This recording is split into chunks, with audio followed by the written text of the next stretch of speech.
Well, 6 o'clock straight up, guys. Welcome to the Innovative Leadership with Pastor Said. This is Pastor Said. Tonight we're talking about the power of innovative storytelling.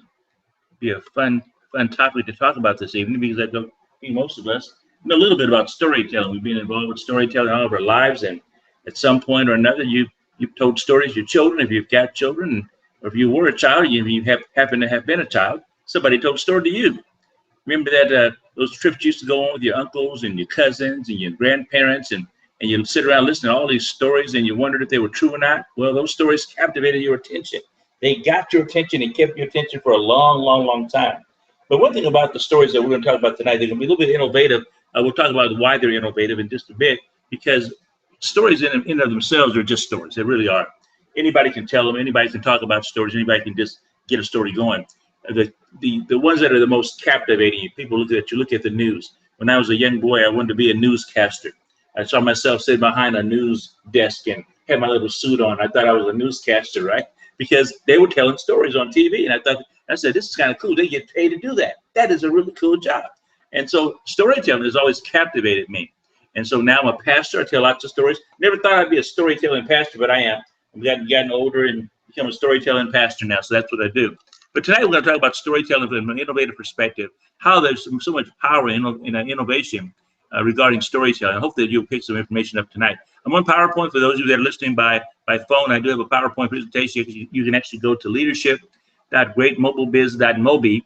That's MOBIN, .mobi, M-O-B-I. Again, leadership.greatmobilebiz.mobi. And you'll be able to get to that page there. But we talk about storytelling.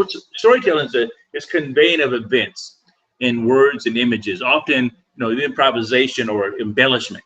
Stories or narratives that they've been shared in every culture as a means of entertainment, education, cultural preservation, and instilling moral values. Again, just like the stories you heard when you were a kid, you heard stories that you're probably telling today. There's stories I'm telling right now about things that happened in my life when I was a young man. A young boy traveled with my grandfather. My grandmother and grandfather would take us on trips. Grandfather would sit there and tell us stories, the same stories, year after year after year.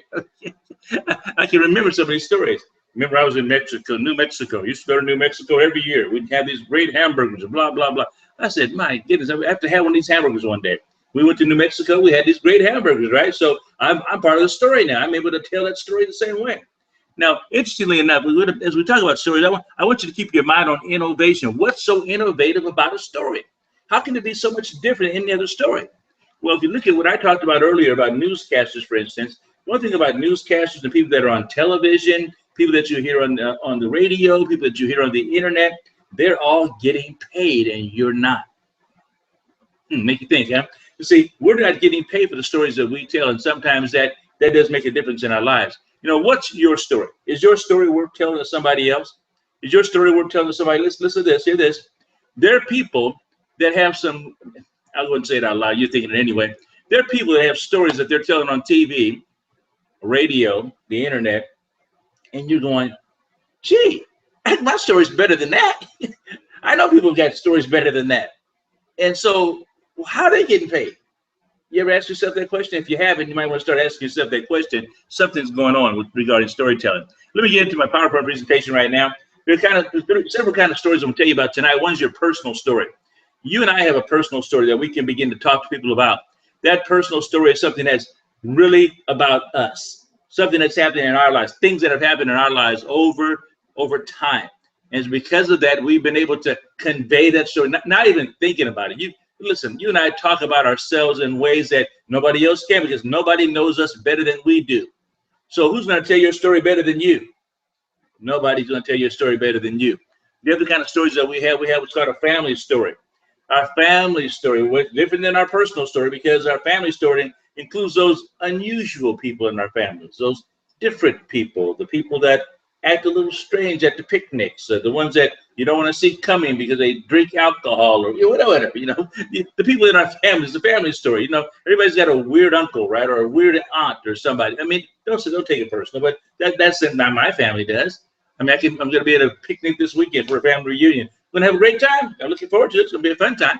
But I'm going to tell you, one of my cousins is probably listening right now going, You said that about our family? Yeah, I did. Okay, I did. But we all have unusual people in our families. We do. And we have to realize that our family story, everybody has a family story. So think about that story. Then you have what's called a friendship story.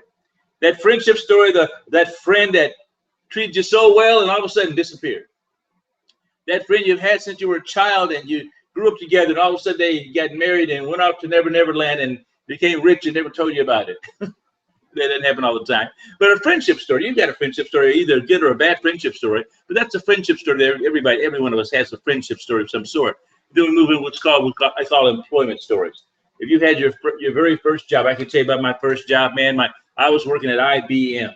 I was at IBM. All my buddies and friends are working at McDonald's. I'm wearing a suit and tie going to work. They're wearing some McDonald's uniform, a little hat. I'm getting paid money to go, a whole lot more money than they're getting paid. I'm driving my nice little car, going to my job. I'm having a great time being around adults all day that spoke adult language. And I was like, yeah, this is cool. I remember I enjoy my employment story. My employment story is a great story, probably my personal story as well. And then we got what's called a ministry story. I say that only because most people I connect with are ministry-minded people. And ministry stories are those stories that we have in our lives where we have to deal with people's lives and have to see change happen. And sometimes these ministry stories are the most popular ones alongside our personal stories. The reason I say that is because many of you that are listening to me tonight or watching this particular Google Hangout are in the ministry. Whether you know it or not, you're in the ministry. You've been called by God to serve people. That's what you do. Ministry is simply service. And we serve people every day of our lives. And as we go about accumulating stories, last night we had to go to the hospital to visit a friend of a friend. And it was a different situation, but that was ministry. Part of my story now. As part of your story is going to be something very similar to your life, that you're going to be ministering to somebody, helping somebody's life out, and that's going to stick with you for the rest of your life. But you begin to pick up principles. You begin to pick up ideas and ideals. You begin to pick up things that you don't normally pick up in your personal story that makes a major difference. But it is part of your personal story. And tonight I'm talking to you about your personal story momentarily because I got this big word called this word, it's not even a word to say, MVS. What do you think that stands for? Most valuable story. Your most valuable story. Your most valuable story is probably your ministry story. Your most valuable story that you ever have in your life is probably your personal story. Your most valuable story is your family story. You get it? Your most valuable story is any story you choose to be the most valuable story. And whatever that most valuable story is, you can monetize that most valuable story. And I'm talking to you about that tonight because I come across a lot of Christian folks that are always, well, I shouldn't say, I won't use the word always, but in a place of life where their Christian walk is something very, very powerful. Their life in Christ is very, very powerful. And the stories that we've accumulated over our lifetime, and we will continue to accumulate stories over our lifetime, is something that we can utilize to help other people live their lives. If I were to talk to you about tonight how your life can make a difference in somebody else's life, would you agree with me? Because it already has. You've made a difference in somebody else's life and up to this point in your life because you've done some great things as a result of just being around. And I'll tell you this evening that your story has made the major difference. Now, what I've talked about so far is I've talked about innovation. Now, here's what I'm going to talk about the innovative part. The innovative part is this. We either have a consumer story when it's being consumed as a consumer. We're consuming everybody else's story. People are consuming our story. And we're not being compensated for anything of that nature. Or we can have what's called a producer story. You know what producers do? Producers find the talent. Producers in music find the talent. They discover the talent. They help the people that have the talent to put out a good product. My son does producing. He helps people put music together. He does radio commercials and also internet commercials and puts music together and does all these different things that to enhance somebody's brand, to enhance somebody's being out there. And so when he does that, he identifies a little bit more about that person as a consumer, and also identifies the consumers that would purchase their product and put together a product that's going to be good enough for somebody to say, I want that. Well, that's what our story has to be. Either we have a consumer story that's just going to be consumed by everybody and never being compensated for it, or we have a story that's going to be a producer story. I'm going to have a producer story that I'm being compensated for. Now, I happen to be in a situation where I do get compensated for my story, and I help other people get their story out there as well, and they're compensated for their stories by sharing their story at the same time. Of course, I'm not going to go into all the detail about it this evening, but what I wanted to do is just kind of wet your whistle a little bit and give you a little bit of understanding about what it is that we do with our lives in reference to our story, because we go an entire life dealing with words all of our life, every day. Some people are getting paid for those words, and others aren't. There's something wrong with that. There's something wrong with that if you want to get paid, if you want to be compensated. Those people that desire to be newscasters or actors or singers or people that want to sing just for the joy of it or preach just for the joy of it, that's nice. I preach, and I preach for the joy of it, but you know what? I get compensated to preach. Okay? A worker is worthy of their hire. You're a worker, you're worthy of your hire. And I believe God will put you in a place of your life where you can begin to tell your story and be compensated for it. Now, there's no reason why you shouldn't be compensated. Tell people your story. Tell people what you know about your MVS, your most valuable story. Whatever your MVS happens to be, you know what it is. We helped you to craft that story. We help you to put that story together. I've got training that I've done over the years where I've helped people to put their story together, identify their past, their present situation, how they've gotten from one place to the next place to where they are presently, and what has happened now that they can help other people. And so we're helping people with a 4-step process, allowing them to understand exactly what it means to tell their story, and then also helping other people to tell their story as well. Now, if you're in the leadership page right now, leadership.greatmobilebiz.mobi, there's a link there that right under the video, what you're watching you're watching the video, right under the link the video, there's a link right there, and you can actually just click on that link, and that'll take you to a survey. That survey will give you some information, actually help us identify some information about you, if you're qualified to tell your story in a way that's going to be beneficial financially for you. Not everybody's qualified. I know that. Not everybody's qualified. Matter of fact, we won't work with everybody because not everybody's really willing to put in the work. It takes work to discover the things that we're talking about discovering. It takes work to understand that you have a life story that people need to hear about. And I believe everybody has a story to tell, but I'm going to say this out loud to you, but most people are just too lazy to tell it. Did I say that out loud? I did say that out loud, did I? You see, most people are too lazy to tell their story. You know why? Because it takes work to tell the story right. And to tell it right is like a newscaster tells the story right. Although they may have to tell the truth all the time, but they tell the story right. They get it done. They get your emotions involved. They get you motivated enough to say, yes, I want to find out more. They get you, they're salespeople, so they are. So we want to help you tell that story. Imagine telling your story to multiply numbers of people and somebody had a chance to come to know Jesus as a result of it. Imagine you telling your story to multiply numbers of people and somehow they get excited about knowing who you were. Imagine you telling your story to some other person and they got so excited, they said, how can I tell my story like you just told your story? People knocking on your door asking you to help them tell their story. Imagine being compensated for that every time that happened. Imagine being compensated every time somebody asks you to help them tell their story, you being compensated. And imagine you being able to be compensated building a team of people doing that very same thing. That's what storytelling is about in an innovative way, because it goes way beyond just you being compensated for telling your story. Now it's you being compensated for helping other people tell their story. Innovation at its finest is when we do it more than anybody else. We do it better than anybody else. That's innovation. So innovative storytelling moves beyond where we have been in the times past, where we just kind of get out telling our stories consumers, or we tell our stories as producers. A consumer is one that walks in the store and just buys everything that they buy in the store, but a producer is the one that makes the stuff that goes in the store. Your story is the thing that goes in the store. Your story is the thing that goes on in the marketplace. Your story is the thing that hits the airwaves. Your story is the thing that's spread around the internet. Your story and the stories of other people that you come in contact with are the stories that's out there. We've got a goal of 100,000 stories online. 100,000 people telling their stories across the internet because they can, because they have a story to tell, because they're confident, because they know who God is. Now, let me give you a secret. You know, I'm a pastor, I'm an entrepreneurial pastor. So I'm not doing this just for the purpose of getting my name made known. I'm doing this because I want to get the gospel of Jesus Christ out to a lost and dying world through the stories of individuals like us.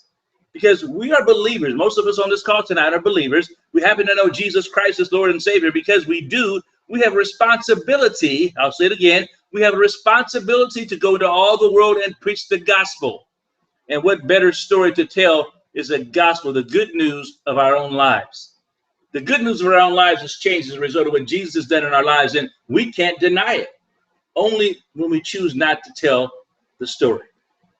So my concern with you tonight, if you choose to tell the story this evening, I want to help you do it. I want to help you get your story understood. I want to help you go from A to B to C to D, telling your story. There are 4 steps to it, 4 simple steps. We'll get your story out on the internet. We'll make certain that it happens in a big way. We'll help you understand how to disciple people. Nice word. You like that word, disciple, right? Help you learn how to disciple people that want to tell their story as well, and help them learn how to disciple people who want to tell their story as well. And we'll see a mountain load of people that will begin to have their stories around the world of the gospel of Jesus Christ through your own personal story, your testimony, if you will. You've heard that statement before about your testimony. You've heard that statement before about what God has done in your life. Well, you know what God's done in your life? He's giving you a personal story. He's giving you a family story. He's giving you an employment story, a friendship story. He's giving you all these, a ministry story. He's giving you all these stories to tell. For what purpose? For his purpose. We can sit on our stories if we choose to, or we can get these stories out to the lost and dying world so they can know Jesus the way we know him as well. There's dollars and cents to be made here, guys. There's dollars that you can begin to earn yourself by helping other people tell their story. The choice is yours. How you go about doing it is up to you. I want to let you know tonight that my aim has really been just to stir you up a little bit, to get you thinking. Go ahead and take a look at the survey. The survey's got some information. It's going to ask you for your name and email address, and I'll contact you. I want to find out a little bit more about what your desires are, and if or not I can help you. Can't help everybody. For those of you that I can help, I want to help. And I want to help you get to a place in your life where you can do this thing on a better scale. You can let your story be used in this world that we live in, and you can be compensated. There are many of you that want to be in ministry full time.